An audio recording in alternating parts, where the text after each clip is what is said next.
नमस्कार. अभ्यासाचा अभ्यास किंवा ज्याला सेल्फ स्टडी म्हणतात त्याच्या तिसऱ्या भागात आज आपण येतो आहे. अर्थातच परत पहिला प्रश्न आठवण करून देते प्रश्न म्हणण्यापेक्षा. गृहपाठ करताय ना, शुद्धलेखन काढायला सुरुवात केली असेलच असेल. त्याच्याशिवाय मी गेल्यावर एक लिस्ट करायला सांगितली होती तुम्हाला की जे लहानपणी जमत नव्हतं ते आता जमायला लागलं.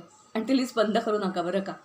ती वही किंवा ते पान तसंच जपून ठेवा आणि कितीतरी वर्षानुवर्ष त्याच्यावर तुम्ही ॲड करत राहा. आणि मग तुम्हाला जाणवेल की इतरांचं कशाला मला उदाहरण पाहिजे, मीच मला अशक्य असणाऱ्या असंख्य गोष्टी करायला लागलेलो आहे. दुसरं मी तुम्हाला सांगितलं होतं छंद आणि अभ्यासाचा एक तुकारामांचा अभंग सांगितला होता, असाध्य ते साध्य, त्याच्यावर मग गृहपाठ दिला होता.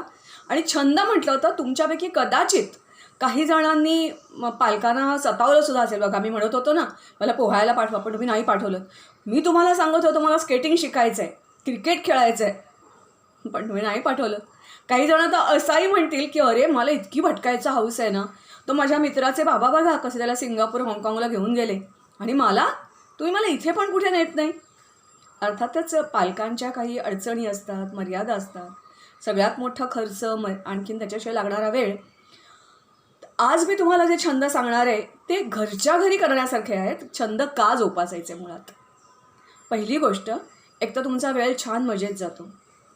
दुसरी गोष्ट, तुमचे पहिल्यांदा मी जे म्हणत होतं 3H मी परत रिपीट करणार नाही आहे, तुम्ही लक्षात ठेवले असतील. त्यांचा सराव होतो. सौंदर्यदृष्टी येते, कल्पनाशक्ती वाढते. तुमच्या इतरांना काही वेळेला असंही होऊ शकतं की तुम्ही केलेल्या छंदातून गिफ्ट विकत आणून देण्यापेक्षा तुम्ही अशा प्रकारची गिफ्ट द्या. तिसरी गोष्ट, बऱ्याच वेळेला तुमचा जो छंद असतो तो तुमचं उपजीविकेचं साधन बनू शकतं. साधं उदाहरण बघा, तुमच्यापैकी जर कोणी एम्ब्रॉयडरी शिकलात, रांगोळी काढायला शिकलात, मेहंदी काढायला शिकलात, शिवणकाम शिकलात, उत्पादनाचं साधन झालं. एवढंच कशाला, हायकिंग, ट्रेकिंग, माउंटेनिंग असं जेव्हा तुम्ही करता ना तेव्हा तुम्हाला त्याचा पुढे खूप फायदा होतो. माझ्या मुलांनी याला सुरुवात केली होती इयत्ता 2रीत असताना. 6वीत असताना मनालीला गेला होता आणि तुम्हाला आश्चर्य वाटेल, ग्रॅज्युएशनपर्यंत अख्खा सह्याद्री त्याचा पालथा घालून झाला होता. त्याचा फायदा त्याला सिलेक्शनसाठी पण झाला आणि ट्रेनिंगसाठी पण झाला. तसंच तुमचंही होईल. तुमचा स्टॅमिना वाढतो त्याच्यामुळे. आज मी तुम्हाला जे छंदांची ओळख करून देणार आहे ना, ते सगळे छंद घरच्या घरी तुम्हाला करता येण्यासारखे आहेत. एवढंच नव्हे तर मेंदूचा व्यायाम, असं मी जे मागे एकदा म्हटलं होतं, तो मेंदूचा व्यायाम तुम्हाला कदाचित मी हा घरी करते व्हिडिओ त्यामुळे दिसणार नाही, पण या पुस्तकाचं नाव आहे ब्रेन स्ट्रेचेस. स्ट्रेचमध्ये ताणणं, मेंदूला ताण देणारं अशा प्रकारचं. ह्याच्यात जाडी बघितलं तर तुमच्या लक्षात येईल. भरपूर गेम्स, भरपूर पझल्स, भरपूर काय काय आहे. आणि एकदा तुम्हाला करायला लागलात की तुम्हालाच काय, तुमचे पालकसुद्धा मला वाटतं त्याच्यात हरकून जातील. दुसरंही हे पुस्तक आहे, हेही तुम्हाला उलटं दिसेल.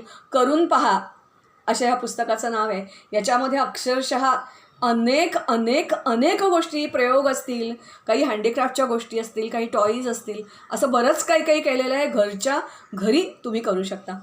तिसरी गोष्ट आहे, ह्याचं नाव आहे म्हणजे कॅलिडोस्कोप. आपला जो असतो त्याच्या आकृत्या आणि आत वेगवेगळ्या प्रकारचे हे पॅटर्न्स आहेत. हे तुमचं कॉन्सन्ट्रेशन करायला मदत करतात. त्याच्याशिवाय तुमच्या हाताला ग्रिप येते. आणि प्रत्येक जे डिझाईन आहे ना, त्या डिझाईनला त्यांनी एक सूचना दिलेली असते की एका रंगात रंगवा किंवा तुम्ही विशिष्ट शेड वापरा, अमुक अमुक कॉम्बिनेशन वापरा, 2 रंग शेजारी येता कामा नाहीत वगैरे वगैरे. त्याप्रमाणे तुम्ही केलं आणि खडूनी रंगवत खूप मजा येईल. त्याच्यानंतर मला वाटते हे आहे परत स्ट्रिंग आर्ट. म्हणजे साधा दोरा जो असतो ना, या दोऱ्याचे उपयोग करून तुम्ही वेगवेगळ्या प्रकारच्या भौमितिक आकृत्या किंवा अनेक गोष्टी ह्याच्यापासून करू शकता. तिसरं जे पुस्तक आहे, मला वाटते ही बरीचशी पुस्तकं जी तुम्हाला दाखवली ती इंग्लिशमध्ये होती. असंच इंग्लिशमध्ये तर भरपूर खजिना उपलब्ध आहे. हे आहे 101 सायंटिफिक गेम्स. आता हे गेम्स आहेत बघा. गेम म्हणजे फक्त क्रिकेट, खो खो, पकडापकडी असं नाही आहे. हे सगळे गेम्स आहेत आणि खूप मजा येते. आणि हे गेम खेळता खेळता तुम्हाला एखादं विज्ञानातलं जे काही कोड असतं ते आपोआप उलगडतं. तुम्हाला मुद्दामून पाठ करावं लागत नाही. तत्त्व, त्याच्यातल्या ज्या कॉन्सेप्ट ज्याला आपण म्हणतो ना, त्या सहजपणे कळू शकतात. अगदी साधं उदाहरण बघा, त्या गेममध्ये असं त्याच्यामागचं सायंटिफिक कारणही दिलेलं आहे. पण जस्ट इमॅजिन करा की तुम्ही एक मोठ्या जरा तोंडाचं असं एक असं भांडं घेतलं काचेचं किंवा बरणी घेतलीत घरातली. याच्यासाठी कोणतीही गोष्ट विकत आणायला लागत नाही. नॉर्मली ह्या सगळ्या गोष्टी आपल्या घरात असणाऱ्याच असतात. आणि त्या भांड्यामध्ये तुम्ही पाणी भरलं, थोडं व्हिनिगर टाकलं, आता किती टाकायचं काय टाकायचं ते तुम्ही प्रयोग करून बघा. सोडा बायकार टाकलात आणि आपल्या प्रत्येकाच्या घरामध्ये ज्याला आपण डांबराच्या गोळ्या मराठीमध्ये म्हणतो, त्या मेथॉलचे जे बॉल्स असतात ते सोडा. तुम्हाला जाणवेल की ते बॉल छान असे उडतात, खालतीवरती खालतीवरती खालतीवरती खालतीवरती होत राहतात आणि त्याच्यामधून छान असे पाण्याचे बुडबुड येतात. बघायला पण मजा येते. 1 ना 2 असे असंख्य त्याच्यामध्ये गेम्स आहेत. मी प्रयोग म्हणत नाही आहे त्याला, गेम्स म्हणते. हे सायंटिफिक गेम्स तुम्हाला खेळता येतात. अगदी साधी गोष्ट असते. तुमच्या घरच्या घरी तुम्ही प्रयोग करून बघा. डोक्यावर वजन घ्या, वजन म्हणजे वह्या पुस्तकं असं काही ठेवून घ्या आणि चालायला सुरुवात करा.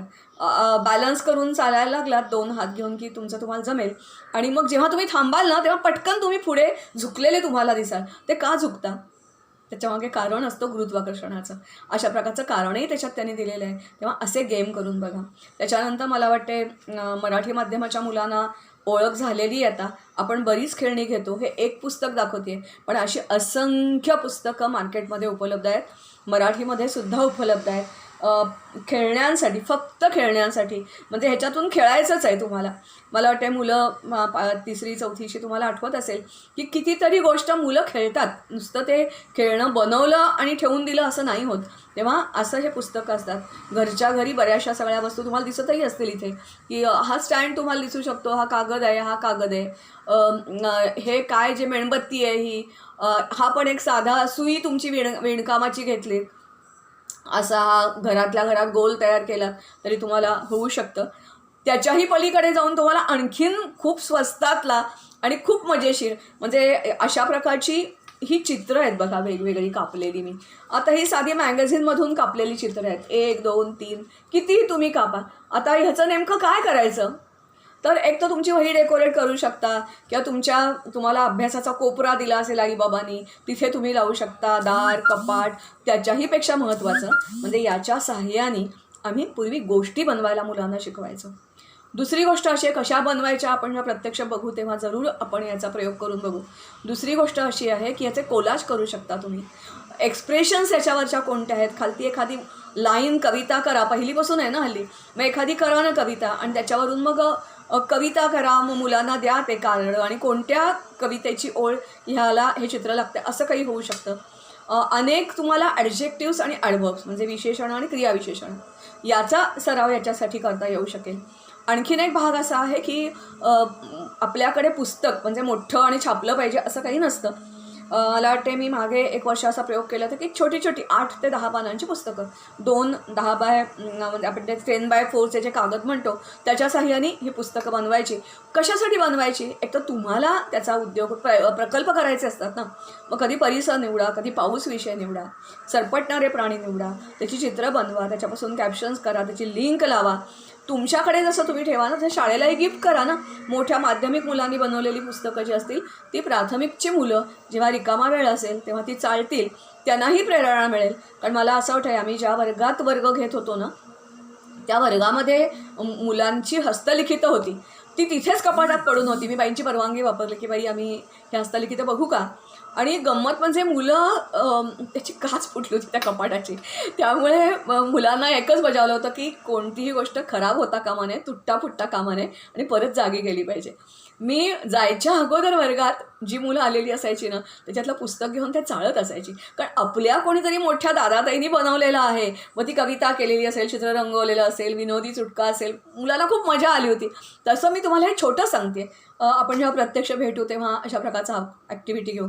मला वाटते हे तर साध्या एका कॅलेंडरवर आलेले असे अनेक हे होते. ज्याला वारली पेंटिंग विकत घ्यायला गेला तर 250-300 रुपयाच्या खालती तुम्हाला पुस्तक मिळत नाही.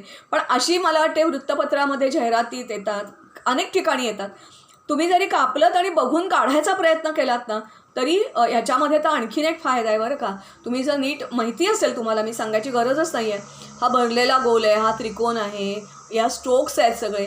शुद्धलेखन काढताना आपल्याला जे जे लागतं ना, तिरकी रेषा, मात्रा, काना, सरळ रेषा किंवा प ब न करताना सरळ रेषा, ह्या सगळे स्ट्रोक्स तुम्हाला याच्यामध्ये मिळतात आणि त्याच्यामध्ये होतं. आता मी छंदावर खूप खूप खूप बोलले. मला असं वाटतं ह्याच्या पलीकडे तुम्ही जर गेलात ना तर तुम्हाला शोध लागेल की छंद म्हणजे शेवटी काय, की ज्याच्यात तुम्हाला आनंद वाटतो अशा प्रकारची गोष्ट नवी शिकणं. आणि ती सातत्याने करत राहणं. फक्त संगीत, वादन, नृत्य, कराटे शिकणं किंवा एखादा खेळ शिकणं म्हणजेच छंद असतं असं नाही. अशा प्रकारच्या विविध गोष्टी करणं हे पण छंदच आहेत आणि शाळा सांभाळून तुम्हाला ह्या करता येतात. एवढंच नव्हे तर जेव्हा तुमची सुट्टी असते तेव्हा सुट्टीच्या वेळेलाही ह्याचा उपयोग करता येतो. आणखीन एक फायदा आहे, कालच मला वाटते गव्हर्नमेंटनी एक त्यांची काय म्हणूया नियमावली ऑनलाईन एज्युकेशनच्या संदर्भात प्रकाशित केलेली आहे. त्या ऑनलाईन एज्युकेशनला त्यांनी सांगितलेलं आहे की मुलांना स्क्रीनच्या समोर किती वेळ बसायला हवं त्याची लिमिट त्यांनी घालून दिलेली आहे.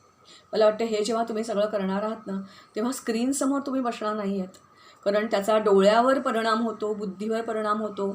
मला वाटते बाईंनी वर्गात तुमच्या पालकांनी किंवा सोशल मीडियावर याचे काय गैरफायदे, गैरतोटे किंवा नुकसान काय होतं ते ऑलरेडी सांगितलेलं आहे.